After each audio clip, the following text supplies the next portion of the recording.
Adorable Père des cieux, à tes pieds nous nous inclinons. Tout n'est que faiblesse en moi. Que ton esprit m'imprègne. Que ton esprit m'accapare, Seigneur, mon être entier. Qu'il accapare mon être entier. Et donne-nous de parler en ton nom. Avec une sainte hardiesse, qu'il en soit ainsi au nom de Jésus. Amen.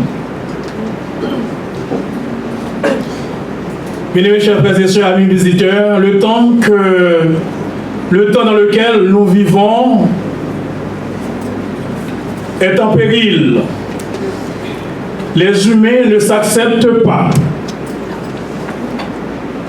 Ils sont en quête de nouveau et de renouveau.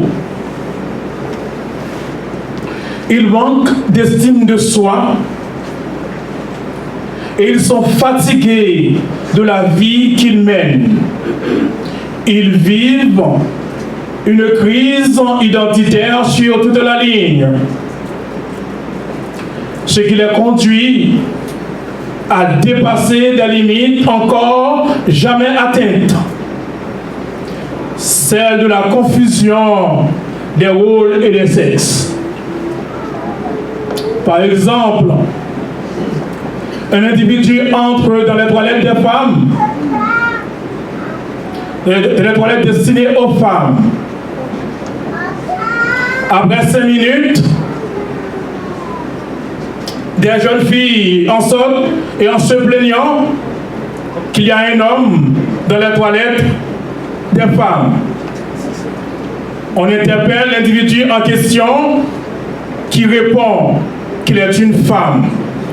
Vous y comprenez quelque chose? Moi, non. Autre exemple, un petit garçon naît et au fil des années, on ne sait plus trop qui il est. S'il est un garçon ou fille. Vers l'âge de 3 à 4 ans, on déduit qu'il est une fille parce qu'il aime s'habiller avec des vêtements de fille, ou il aime jouer à la poupée. Oui, mes chers frères et sœurs, voilà le processus pour devenir transgenre amorcé. Savez-vous qu'il est dorénavant interdit de d'écrire les mots père et mère sur l'adolescence de l'enfant? On doit écrire parent 1, parent 2. Ne me demandez pas qui est le parent 1, qui est le parent 2. Et si vous me demandez, je ne vais pas garder la bouche cousue. Je vais vous dire que c'est nous, les hommes, qui sont le parent 1. Parce que le principe dit, celui qui donne est le parent 1, celui qui reçoit est le parent 2. C'est nous qui donnons. N'est-ce pas vrai? Amen. Donc, chers frères et sœurs, si j'aurais à faire un autre enfant, un troisième enfant, donc on va mettre Jackson Kanga comme le parent 1. Si ma femme ne veut pas, on va voir le corps pastoral pour trancher. Et c'est sûr que le corps pastoral va accepter avec moi. Si elle ne veut pas encore, on va aller au tribunal. Mais bien sûr, c'est le processus. Donc, chers frères et sœurs, nous vivons une crise d'identitaire sur toute la ligne. Bientôt, on interdira aux médecins de dire le sexe de l'enfant lors des sonographies. Et on éliminera également le genre masculin et le genre féminin. On ne pourra plus faire la différence entre Georgette et Georges. Tout cela, chers frères et sœurs, est le produit de Satan, le diable. Ce problème d'identité vient de Satan. Vous allez le voir dans Genèse avec moi, dans Ésaïe 14, verset 14. Je vous invite à lire avec moi. Ésaïe 14, verset 14.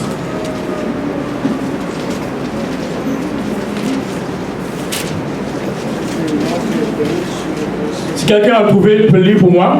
Je monterai sur le sommet des nues, je serai semblable au Très-Haut. Vous voyez, je monterai sur le sommet des nues, je serai semblable au Très-Haut. Satan ne ressemblait pas à Dieu. Satan n'avait pas d'identité, il avait un problème d'identité.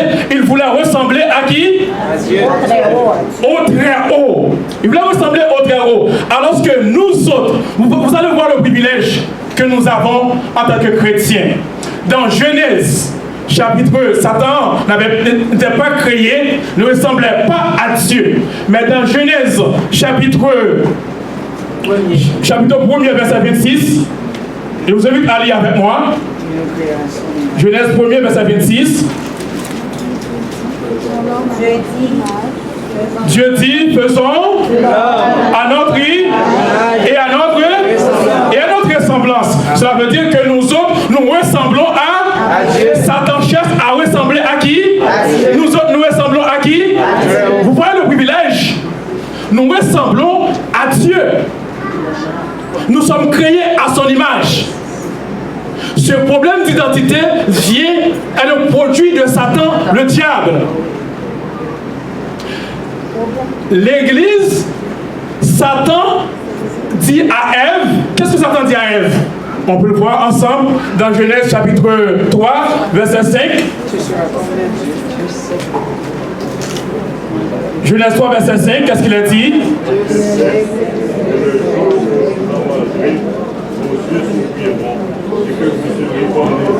Alors que la Bible dit, Dieu nous a créés à son image et à sa ressemblance. Nous ressemblons à qui? À Dieu. Nous sommes des dieux. Nous sommes des fils de Dieu. Et la Bible dit dans Somme 82, verset 8. Vous allez voir ce qu'il a dit. Somme 82, verset 8. Vous allez voir dans Somme 82, verset 8. Verset 6.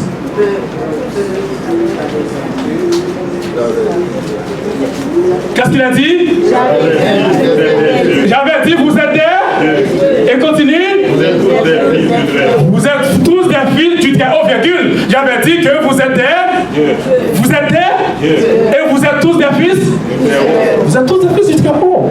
Chers frères et sœurs, Satan nous offre des choses qui nous appartiennent déjà. S'il y a une chose à ne pas oublier aujourd'hui, c'est ça.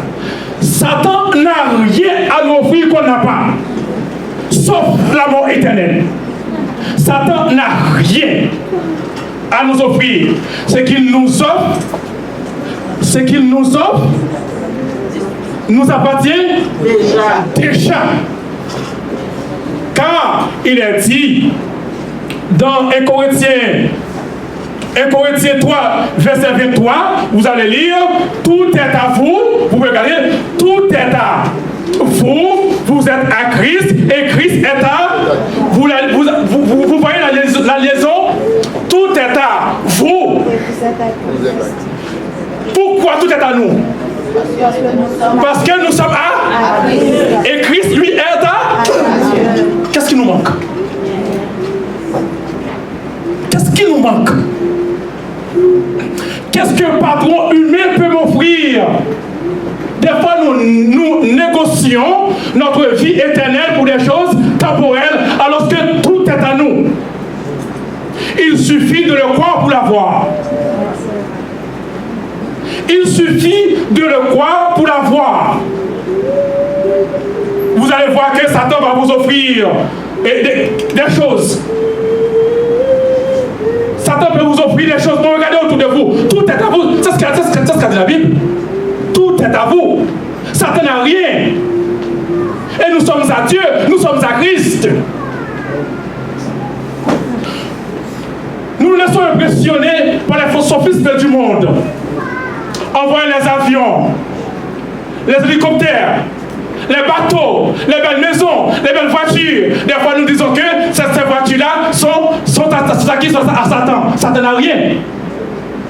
pour construire une voiture, pour construire un bateau, pour construire un avion, où est-ce qu'on trouve les matières?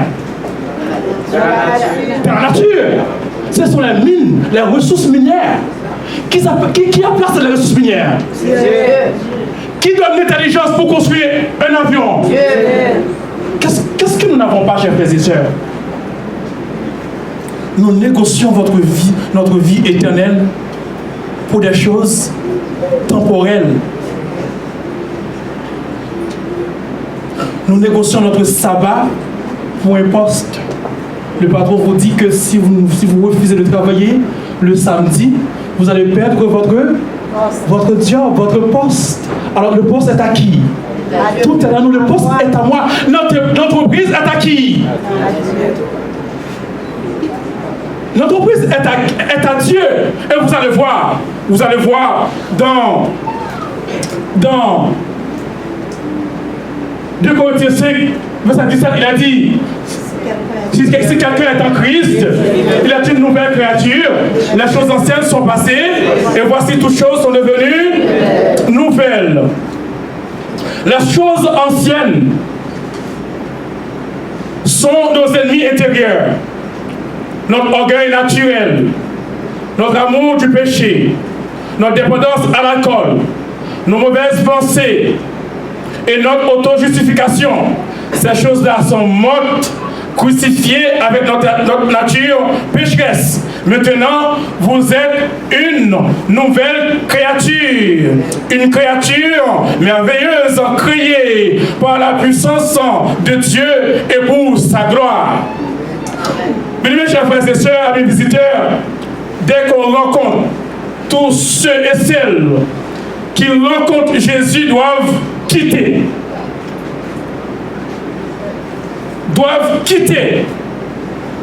Abraham avait quitté sa maison Potiphar pour sa maison pour embrasser les valeurs célestes. Et nous autres aussi, nous devons quitter pour embrasser les valeurs célestes. Nous devons quitter. Nous sommes, Dieu, en acceptant Jésus, après avoir plongé dans les eaux du baptême, nous avons reçu une nouvelle identité. Nous avons reçu une nouvelle identité. La Bible nous déclare saints. Nous ne sommes plus des pécheurs. Nous sommes comment? Des saints. Nous sommes des saints. Nous sommes saints parce que Dieu nous a appelés à être saints. Nous avons été sanctifiés en Christ. Vous êtes maintenant une nation sainte. Vous êtes saints. Voici votre nouvelle identité. Vous êtes un chef d'œuvre divin, un enfant de lumière, un citoyen du ciel.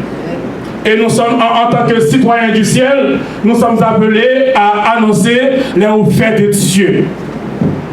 Nous sommes des ambassadeurs. Nous demandons à Frère Asaf de bien vouloir projeter pour nous.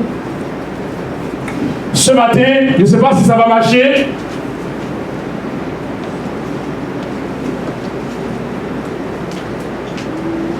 Le ciel recrute.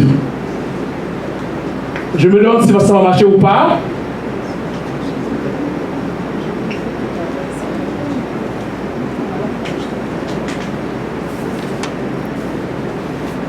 Si ça ne marche pas, on laisse tomber.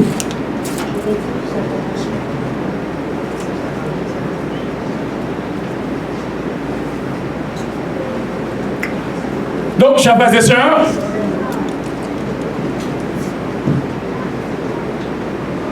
le ciel recrute. Il y en a parmi nous comme moi, gloire à Dieu, recrutement céleste. Je vous invite à lire avec moi dans 2 Corinthiens 5, verset 20. 2 Corinthiens 5, verset 20.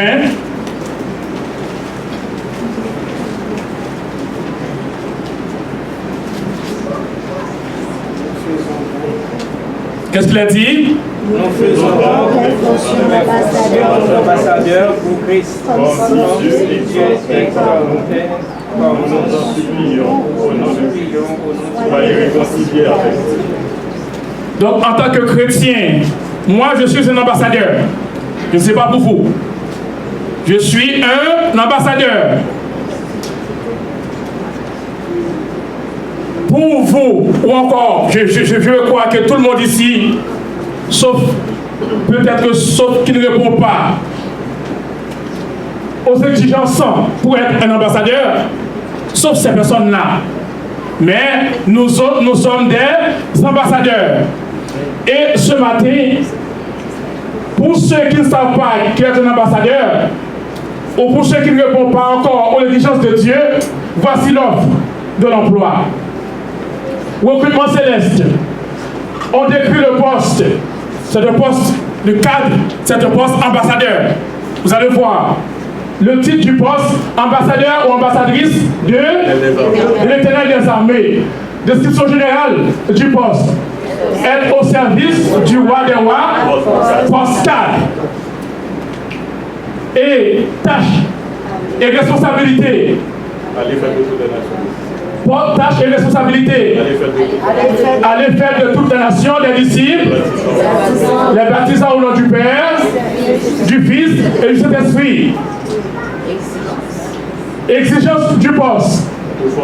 Être formé et recevoir le baptême biblique, permettant de devenir une nouvelle créature. Nom du supérieur immédiat, le Saint-Esprit, le salaire, co-héritier de Jésus-Christ. Vous cherchez un travail. Si on vous dit ce matin que vous faites partie de la famille royale de la reine Elisabeth, vous serez vous serez content, vous serez contente. Si on vous dit que vous êtes héritier de Jeff Bezos, c'est le plus grand milliardaire du monde pour 2019, ou Bill Gates qui est très connu, vous serez comment? Vous serez content. Mais nous autres, la Bible dit, votre salaire, c'est que vous êtes comment? Vous êtes co-héritier, vous êtes héritier de Dieu et co-héritier de Jésus, chers frères et sœurs, n'a pas un village. Jésus n'a pas seulement, si vous voulez, un pays. Jésus a quoi? Jésus a l'univers. Il possède l'univers. C'est merveilleux de travailler avec Dieu. Autre qualification, on demande certification. Non, ok. Qualification requise. Horaire de travail. Horaire de travail. D'après ta disponibilité. À l'école, vous pouvez travailler. Au travail, vous pouvez travailler. Partout, vous pouvez travailler. C'est une bonne job. Durée de l'emploi. Permanent. Qualification requise. Aucune qualification. L'esprit c'est l'esprit qui qualifie. Vous êtes d'accord? Amen.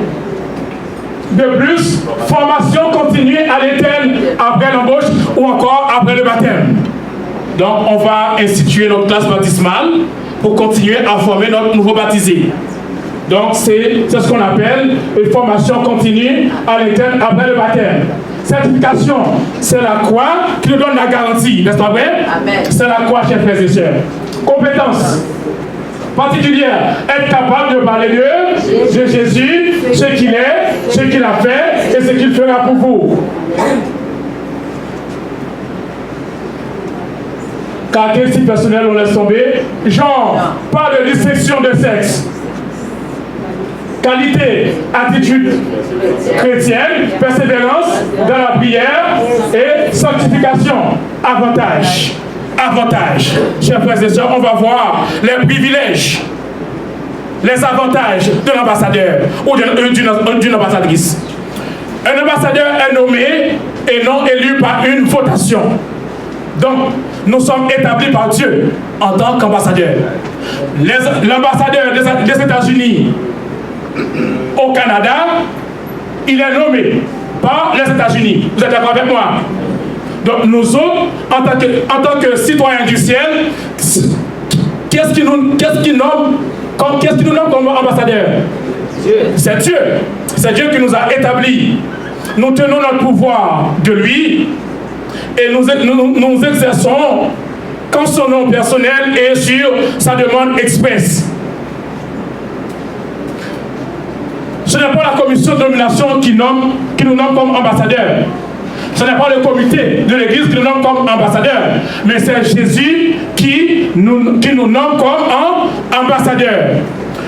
Deuxième privilège, un ambassadeur est nommé pour défendre uniquement les intérêts de son pays. Nous sommes chargés de parler au nom du ciel. Cela veut dire que nous devons être constamment en communication avec le ciel afin de bien saisir la politique céleste.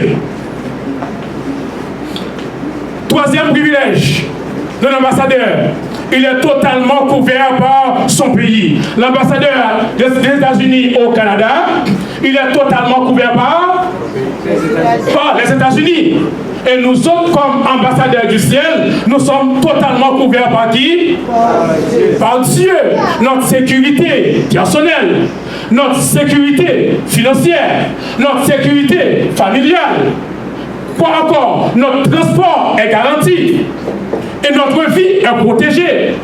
Donc, nous sommes totalement protégés par l'administration céleste, chers frères et sœurs. Amen. Et l'ambassadeur, cinquième privilège. Quatrième privilège, il possède l'immunité diplomatique. En tant que chrétiens, ambassadeurs du ciel, nous possédons l'immunité diplomatique. C'est-à-dire, il n'y a aucune condamnation du pôle pour ceux qui sont en... Il n'y a aucune condamnation pour nous. On ne peut pas condamner un ambassadeur américain. Et nous autres, nous sommes protégés. La terre, l'administration terrestre ne peut pas nous condamner. Et Paul l'a si bien dit, il n'y a aucune condamnation, Romains 8, verset 1er, pour ceux qui sont dans Jésus-Christ. Sixième privilège, il n'est rappelé que par la plus haute autorité de son pays. Personne sur la terre ne peut pas nous destituer, ne peut pas nous révoquer. Sinon, Jésus, chers frères et sœurs. Amen. Donc, on n'a rien à avoir peur. Si quelqu'un n'accepte pas ce poste, c'est un privilège. C'est un privilège. Être ambassadeur du ciel, nous dépendons totalement de l'administration céleste. L'administration terrestre ne peut pas nous toucher sans la permission de l'administration céleste. Cela veut dire que le gouvernement de Trudeau, le gouvernement de... Comment il s'appelle, le Premier ministre du Québec, on va mettre dehors, hein? Monsieur Legault, il ne peut pas nous toucher sans la permission de l'administration céleste, chers frères et sœurs. Un chrétien n'a rien à avoir peur de l'administration céleste. En tant que de l'administration terrestre, on doit être gentil, c'est vrai. On doit être sage, c'est vrai. Mais chers frères et sœurs, nous n'avons rien à avoir peur des hommes, des humains. Parce que, après avoir reçu le baptême, nous sommes une nouvelle créature. Et non seulement nous sommes une nouvelle créature, Dieu partage sa nature avec nous. Si Dieu partage sa nature avec nous, nous n'avons rien à avoir peur. Dieu ne partage pas sa nature avec Satan. C'est un autre privilège. Quelle est la nature de Dieu? Adventiste du 7e jour. C'est un Dieu d'amour. Un Dieu d'amour. Un Dieu saint. Il est bon, si tu te la ligne. Il est juste. Il est fidèle.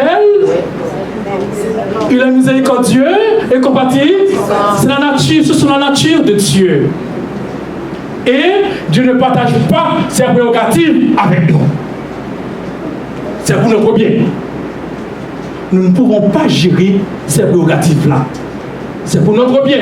Si quelqu'un ici avait les prérogatives de Dieu ou a les prérogatives de Dieu, dis-moi ce que tu veux, il peut secouer, il est capable de secouer j'enlever l'église là, il est capable de secouer le monde j'enlever. Si les hommes avaient les prérogatives de Dieu, quelles sont les prérogatives de Dieu? Il est omniscient. Il est omnipotent, il est tout puissant. Il est omniscient, il a le contrôle du futur. Il connaît le futur, il peut façonner le futur et il a le contrôle du futur. Il est omniprésent et est à la fois en Amérique du Nord et en Amérique, en Afrique. Seul lui peut être à la fois dans 2 ou 3 ou 4 continents. Et partout. Donc, Dieu ne partage pas. On est limité. En tant que chrétien, les hommes sont limités, chers frères et sœurs. Si vous ne jugez, quelqu'un qui ne jouit pas ses privilèges, mettez-vous en question. Moi, je vous le dis en vérité, j'ai joui les privilèges que jouit un ambassadeur terrestre. Même plus que ça. Ma vie est assurée en Jésus. Mon emploi est assuré en Jésus. Mon employeur ne peut pas me toucher. C'est la permission céleste. En me regardant parmi eux, je suis le seul noir dans le comité. Nous sommes 15. Mais en me regardant, oui, je suis noir. Oui, je suis haïtien. Sur papier. Mais spirituellement, depuis le 6 février 2019, je laissais cette nationalité. Maintenant, je suis un citoyen céleste. Amen.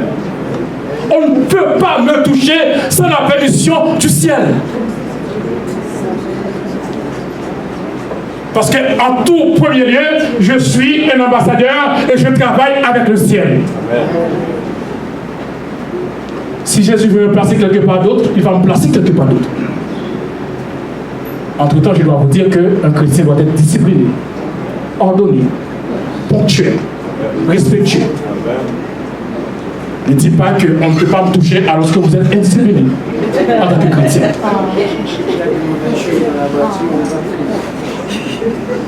C'est faux. Donc vous devez être discipliné. Un chrétien doit être discipliné, chers frères et sœurs, ponctuel. Je vais vous montrer l'heure avant, si je ne m'abuse. Quelle heure il est?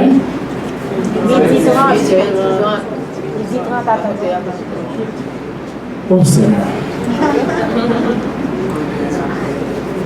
Nous avançons. Je vais vous montrer les privilèges pour terminer. Les privilèges quand quelqu'un accepte le baptême, de plonger dans les eaux du baptême, les privilèges spirituels ou encore les privilèges de la nouvelle naissance. Le premier privilège, on vient de le voir. Nous sommes héritiers de Dieu et co-héritiers de Jésus-Christ. Nous partageons la richesse ou encore les richesses célestes et terrestres. Nous sommes des citoyens célestes. Nous sommes assis dans les lieux célestes dès maintenant. Après avoir reçu le baptême, vous êtes venus des citoyens célestes. Vous êtes assis où? Dans les lieux célestes dès maintenant. Et nous avons un passeport. Un passeport nous permet de voyager à l'étranger, mais surtout de rentrer chez soi. Jésus est notre passeport. Cela doit nous réjouir, chers frères et sœurs. Ça doit nous motiver à évangéliser. Jésus est notre passeport. Il viendra nous prendre pour nous introduire dans son royaume de gloire et de félicité. Il ne viendra pas pour nous introduire seulement dans le royaume céleste. Pas de barrières pour nous, pas de frontières pour nous, chers frères et sœurs, en tant que chrétiens. Tout ce que Dieu veut, il peut le faire. Et nous servons un Dieu fidèle. Fidèle et véritable est son nom. Troisième privilège, de nouveau baptisé, ou encore, lorsqu'on accepte Jésus dans notre vie, nous sommes membres de la famille, de la race élue, du sacerdoce royal, de la nation sainte, du peuple qui appartient exclusivement à Dieu, selon 1 Pierre 2, verset 9. Quatrième privilège, nous sommes des étrangers et des voyageurs dans ce monde que nous vivons temporairement. Ce monde-ci n'est pas à nous. Cinquième privilège, nous sommes libérés de la condamnation. Sixième privilège, nous avons été rachetés, pardonnés de tous nos péchés. Notre dette a été payée. Arrêtez, chers frères et sœurs, de vous culpabiliser, de vivre avec nos péchés passés, avec nos erreurs passées. Satan vous dit que vous n'avez pas avancé. Peu importe le péché, peu importe le crime, peu importe le mensonge donné, peu importe le crime commis, le sang de Jésus est efficace pour les effacer, chers frères et sœurs.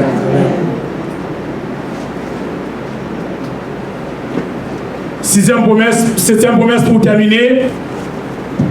Alors, privilège, nous avons reçu les promesses les plus grandes et les plus précieuses de Dieu par lesquelles nous devenons participants à la nature divine. Selon 2 Pierre, chapitre 1er, verset 4. Chers frères et sœurs, amis, visiteurs, et vous qui m'écoutez à travers les ondes, ayant Jésus dans notre vie, c'est un privilège. En ayant Jésus, nous avons tout. Et il a dit, tout est à nous. Il a dit dans la Bible, tout est à nous. Est-ce qu'il y a quelqu'un ce matin qui veut faire cette expérience? Qui veut accepter Jésus comme son sauveur et son Seigneur personnel? On n'a rien à avoir, on n'a rien à regretter, chers frères et sœurs, en acceptant Jésus dans notre vie. N'envoyez pas cette opportunité pour demain. Vous ne connaissez pas demain. La mort peut tout changer. La mort gagne toujours, sauf contre Jésus.